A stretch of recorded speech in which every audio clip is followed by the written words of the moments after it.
দোকানদারি সাহেব, খালি দোকানদারি করলে চলবো? খাওয়া লাগবো না? তোমার দেরি দেখে আমি তোমার লেখা খাওয়া লইছি। নাও খেলো। আরে রাখ তোর খাওন। সকাল থেকে দোকানে বসে মাছি মারতাছি, মশা মারতাছি, কোনো কাস্টমার আইতেছে না, টেনশনে মাথা নষ্ট হয়ে যাইতেছে, আর তুই আসছিস খাওন নিয়ে।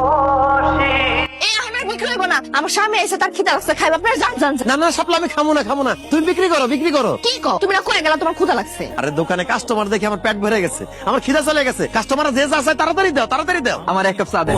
চা চাইতেছে, তাই চা বানাই দাও। ধুর ভাবি, সামাদ ভাইয়ের হাতে বানানো চা কে খাইবো? আমরা তো দোকানের মধ্যে আপনারে দেখা আপনার হাতের চা খাইতে আসছি। আর আপনি দেখতে যেমন সুন্দর, আপনার হাতের বানানো চা আরো বেশি মজা হইব। ভাবি, আপনার সুন্দর হাত দিয়া আমার এক কাপ চা বানাই দেন, খায়া ধন্য হয়ে যাই। ভাবির হাতে চা তুই একলা খাইলে হইব, আমি খাবো না। ভাবি আপনার সুন্দর হাত দিয়া সুন্দর করে দুধ চিনি বাড়াই একটা চা দেন। ভাবি, আমার একটা পান দিয়েন তো। ভাবি, আমার এক প্লেট চানাচুর দেন। তোমার জন্য লোশন, সাবান, শ্যাম্পু, আলতা, স্নো সব আছে। ও আল্লাহ, এত কিছু! ইস, আমার যে কি খুশি লাগতেছে। হঠাৎ করে তুমি আমার এত কিছু দিতেছো কেন? কারণ কাল থেকে আমার জায়গায় তুমি থাকবা, আর তোমার জায়গায় আমি থাকবো।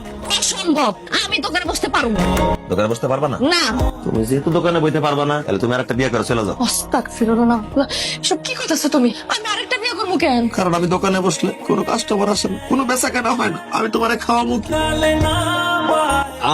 ভাবি, আপনার হাতে আসলেই জাদু আছে ভাবি। এত মজার চা আমি আমার বাপের জন্মে কোনদিন খাই নাই। ইচ্ছা করতেছে ভাবি, আপনার হাত শুদ্ধ চা বায় খাই ফেলাই। আমি আপনাকে 2 ঘন্টার জন্য ভাড়া নিতে চাই। ভাড়া নিতে চান মানে? আসলে হয়েছে কি, আমার আব্বা আম্মার বোন তারাও চা খাইতে খুব পছন্দ করে। এখন তারা তো আর আপনার দোকানে এসে চা খাইবো না, সেই জন্য আপনার ভাড়ায় আমাদের বাড়িতে নিয়ে যাবে।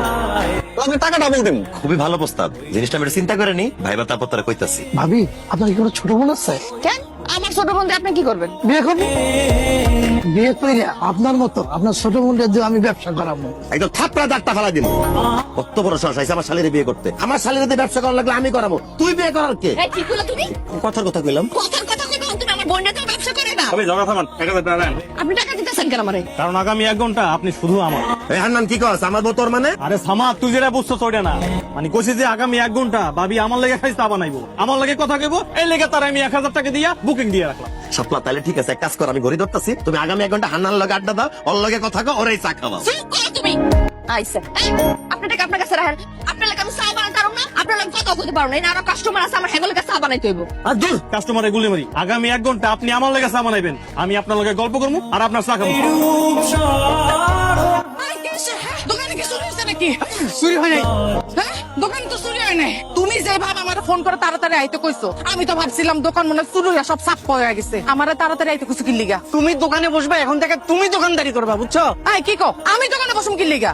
আর কইও না, ওই সামাদ তার বউরে তার দোকানে বসাইছে, এখন তার দোকানে কাস্টমারের ভিড়। আমার দোকানের সব কাস্টমার সব সামাদের দোকানে চলে গেছে, আমার দোকানে কোনো কাস্টমার আসে না। আর দেরি করো না হাজিরা, তাড়াতাড়ি দোকানে বসে লক্ষ্মী আরে কি কও? আমি দোকানে বসবো কি লিগা? দোকানে তুমি পাও। লাগতে দিব। হাসি দে। তোরা কই যেতেছো? আরে যাইতেছি সামাদের দোকানে, সাপলা ভাবির হাতের চা খাইতে। চা খেতে সামাদের দোকানে যাওয়া লাগবো কেন? হ্যাঁ, আমার বউ মানে তোর ভাবি দোকানে বসে কি সুন্দর হাসের দাঁত দেখ দেখ দেখ। তোর ভাবির হাতের চা খেয়ে যায়।